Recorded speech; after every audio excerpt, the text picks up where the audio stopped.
Ha avuto paura ieri? Oh sì, io ho portato a pronto soccorso perché ho un po' di miserava, perché tutto da noi.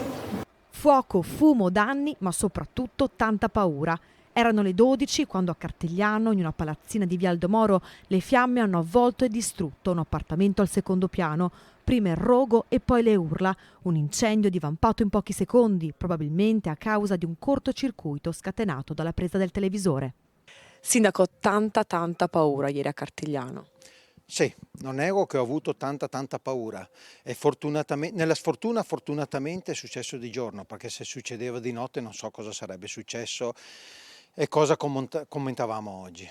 Vigili del fuoco di Bassano del Grappa e Vicenza, carabinieri e SUEM 118, una grande squadra a lavoro per salvare la vita dei residenti, intrappolati dalle fiamme e dal fumo. Saranno 15 le persone intossicate trasportate al pronto soccorso del San Bassiano.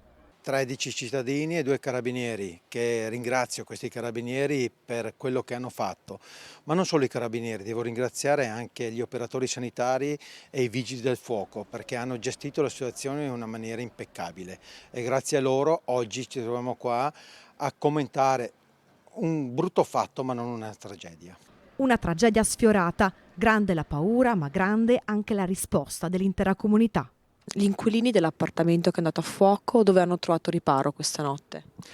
Grazie a Ivana Cappeller che ha messo a disposizione un suo appartamento.